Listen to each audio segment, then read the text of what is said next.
Fala pessoal, tudo bem? Bom, no vídeo de hoje vamos finalizar a parte de equilíbrio químico falando sobre o princípio de Le Chatelier, que é o princípio de deslocamento do equilíbrio, ok?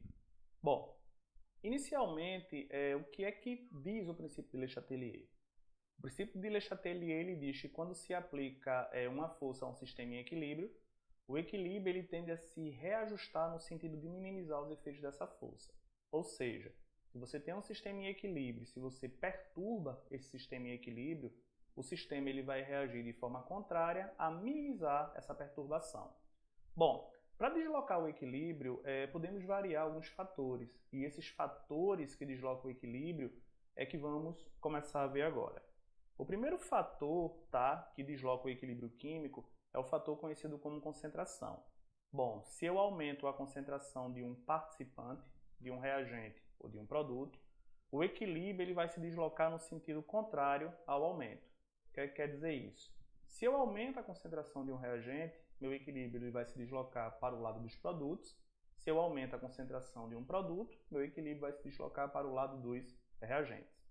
Bom, se eu diminuo a concentração de um participante, o equilíbrio ele desloca-se no sentido da diminuição. O que significa isso? Se eu diminuo a concentração de um reagente, meu equilíbrio ele vai se deslocar para o próprio lado dos reagentes. Se eu diminuo a concentração do produto, o equilíbrio ele vai se deslocar para o lado dos produtos. Vamos exemplificar? Bom, eu tenho essa reação aqui. Eu tenho N2O4, 1 mol de N2O4 produzindo 2 mols de NO2. O que acontece com esse equilíbrio se eu aumento a concentração do N2O4, lembra que N2O4 é um reagente, ou se eu aumento a concentração de NO2, NO2 é um produto. Bom, perceba o seguinte, os reagentes aqui eles estão do lado esquerdo da equação. E os produtos aqui, ele está, no caso, no lado direito. Então, veja, eu posso falar assim, meu equilíbrio ele desloca-se para o lado dos reagentes ou lado esquerdo. Se meu equilíbrio deslocar para o lado dos produtos, eu posso falar desloca para o lado dos produtos ou lado direito. Ok? Então, vamos lá. Se eu aumento a concentração de N2O4, N2O4 é um reagente, se eu aumento a concentração de um reagente, meu equilíbrio se desloca para os produtos, ou ele vai se deslocar para o lado direito. Se eu aumento a concentração de NO2, lembra, se eu aumento a concentração, desloca para o lado oposto. Se eu aumento a concentração do NO2, que é um produto, ele vai se deslocar para o próprio lado dos reagentes, ou ele vai se deslocar para o lado esquerdo. Se eu diminuo a concentração, meu equilíbrio ele vai se deslocar para o mesmo lado. Então veja, se eu diminuo a concentração do NO2, que é um produto, meu equilíbrio vai se deslocar para o próprio lado dos produtos. Lembrando que o lado dos produtos é o lado direito. Se eu diminuo a concentração do N2O4, que é um reagente, meu equilíbrio se desloca para o próprio lado dos reagentes. Lembrando que o reagente é o lado esquerdo. Então, se eu aumento a concentração, desloca no sentido contrário, o meu equilíbrio. Se eu diminuo a concentração, meu equilíbrio ele se desloca para o mesmo lado. Ok? Bom, o segundo fator que afeta o equilíbrio químico, que é capaz de deslocar o equilíbrio químico, é a pressão. Lembrando que pressão e volume são grandezas inversamente proporcionais. Ou seja, esse desenho aqui ele está mostrando, se eu aumento a pressão nesse êmbolo aqui, o meu volume diminui. Então, um aumento na pressão sempre vai ocasionar uma diminuição de volume. Ok? Bom, o que acabamos de falar aqui está na forma mais esquemática, tá? Então, o aumento da pressão vai provocar uma contração de volume, o volume vai diminuir e o equilíbrio ele vai se deslocar para o lado de menor volume. Bom, se eu diminuo a pressão, a diminuição da pressão ela vai ser acompanhada com uma expansão de volume e meu equilíbrio ele vai se deslocar para o lado de maior volume.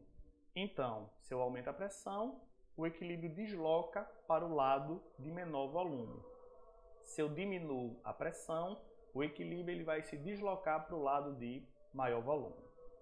Bom, como exemplo, vamos pegar a mesma reação. Aqui temos 1 mol de N2O4 produzindo 2 mols de NO2. O que acontece com esse equilíbrio se eu aumento a pressão ou se eu diminuo a pressão? Sim, uma observação. A pressão ela só afeta os componentes gasosos do equilíbrio, ok? Bom, se eu aumento a pressão, o equilíbrio vai se deslocar para o lado de menor volume. Se eu diminuo a pressão, o equilíbrio vai se deslocar para o lado de maior volume. Então, como eu calculo os volumes aqui nessa equação? Veja, aqui temos apenas 1 mol, então eu posso dizer que o volume é 1V. Aqui temos 2 mols de NO2, então o volume é 2V. Vamos lá. Se eu aumento a pressão, desloca para o lado de menor volume. O menor volume está aqui, ó, N2O4. Ou seja, ele vai se deslocar para o lado dos reagentes ou então para o lado esquerdo do equilíbrio. Se eu diminuo a pressão, o equilíbrio ele se desloca para o lado de maior volume. O maior volume está aqui, ó, nos reagentes. Então, meu equilíbrio se desloca para o lado dos reagentes ou simplesmente para o lado direito. Ok? Então, um aumento da pressão desloca para o lado de menor volume. Uma diminuição da pressão desloca para o lado de maior volume. Bom, outro fator que desloca o equilíbrio é exatamente a temperatura, tá certo? Bom, se eu aumento a temperatura do meu sistema em equilíbrio, o meu equilíbrio ele se desloca no sentido endotérmico. Lembrando que uma reação endotérmica é uma reação que absorve calor e seu ΔH é maior que zero. Tá? O ΔH de uma reação exotérmica é maior que zero. Endotérmica é maior que zero. Diminuindo essa temperatura, o equilíbrio se desloca no sentido exotérmico.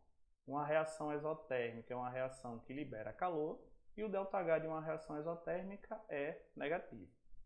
Bom, vamos ver o exemplo aqui da produção da amônia, da síntese da amônia. Aqui eu tenho 1 mol de N2 reagindo com 3 mols de H2, produzindo 2 mols de amônia. Perceba que essa reação tem um ΔH negativo. Então a reação direta ela é exotérmica.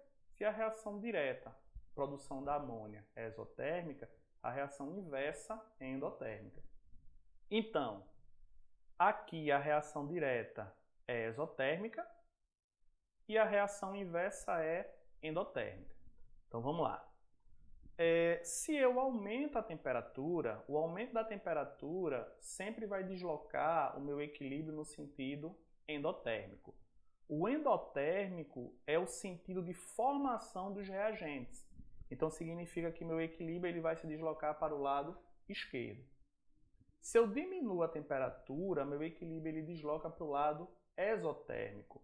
O lado exotérmico é o lado de formação dos produtos. Então, meu equilíbrio ele vai se deslocar para o lado direito. Novamente, se eu aumento a temperatura, meu equilíbrio se desloca para o lado endotérmico.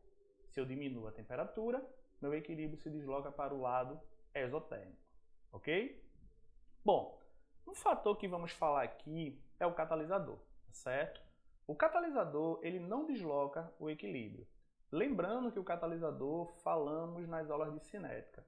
O catalisador ele tem uma função específica que é aumentar a velocidade de uma reação química. Então o catalisador ele não desloca o equilíbrio, ele só aumenta a velocidade da reação. Lembrando que esse gráfico aqui também foi visto na parte de cinética, tá? Que o catalisador ele só diminui a energia de ativação. Então essa curva aqui mais alta, ela tem uma energia de ativação maior, enquanto essa curva aqui mais baixa, ela tem uma curva de energia de ativação menor. Ou seja, essa curva aqui mais baixa tem a presença do catalisador. Ok? Bom, para exemplificar o que foi visto até agora, vamos resolver aqui duas questões, ok? Bom, essa questão aqui. Às vezes, ao abrir um refrigerante, percebe-se que uma parte do produto vaza rapidamente pela extremidade do recipiente. A explicação para esse fato está relacionada à perturbação do equilíbrio existente entre alguns dos ingredientes do produto, de acordo com a equação. Veja, aqui você tem um gás carbônico reagindo com a água, formando ácido carbônico. Tá? A alteração do equilíbrio anterior, relacionada ao vazamento do refrigerante nas condições descritas, tem como consequência A. Vamos lá. Bom, quando você compra lá um refrigerante, o refrigerante lá ele vem, fechadinho. Quando você abre o refrigerante, você escuta esse barulhinho que ele falou, né? Uma parte do gás ele vaza. Ele vaza por quê? Quando você abre o refrigerante, significa que você está diminuindo a pressão interna da garrafa de refrigerante. Então lembra, o fator que está sendo utilizado aqui para deslocar o equilíbrio químico é a pressão. Quando você abre o refrigerante, você diminui a pressão. Se você diminui a pressão, lembra, o equilíbrio ele se desloca para o lado de maior volume. Bom, o volume lembra, aliás, desculpe, a pressão lembra, só afeta componentes no estado gasoso. Então, olha, aqui está aquoso, tá? O volume aqui é 0.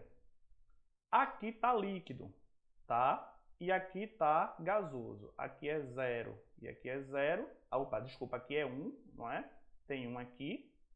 Então, o volume aqui vai ser 1V. Então, quando você diminui a pressão, o equilíbrio desloca para o lado de de maior volume. Então, quando ele desloca para o lado de maior volume, na realidade está tendo liberação de quê? De CO2. Então, alternativa letra A, está havendo liberação de CO2 para o ambiente. Ok? Bom, a segunda questão, ele fala assim: o ferro metálico pode ser extraído de seus minérios segundo o equilíbrio abaixo. O deslocamento da reação no sentido de obtenção de ferro metálico pode ser feito através de... Veja, você tem aqui o FeO reagindo com CO, formando ferro mais o CO2, ok? O ferro está aqui, ó. Bom, ele diz assim: o deslocamento na reação no sentido da obtenção do ferro metálico pode ser feito através de... Ele quer que você desloque o equilíbrio para o lado do ferro, então o equilíbrio tem que ser deslocado para a direita. Vamos lá. Aumento da quantidade de FeO. Veja, você está aumentando aqui a concentração de um reagente, sendo que esse reagente está no estado sólido. Se você aumenta ou diminui a concentração de um sólido, o equilíbrio ele não desloca. Lembra que na constante de equilíbrio, sólidos e líquidos puros não participam da constante de equilíbrio. Ok? Letra B. Aumento da pressão parcial do CO2. Bom, estamos aumentando somente a pressão parcial do CO2. Aumentar somente a pressão parcial do CO2 é a mesma coisa que aumentar a concentração do CO2. Então, se eu aumento a concentração parcial de um produto, meu equilíbrio se desloca para onde? Para o reagente. Não pode ser a letra B, porque ele quer deslocar para o produto. Letra C. Resfriamento da mistura para solidificar o ferro líquido. Veja, essa reação aqui ela é endotérmica. Então, significa que o sentido direto é endo, o sentido inverso é exo.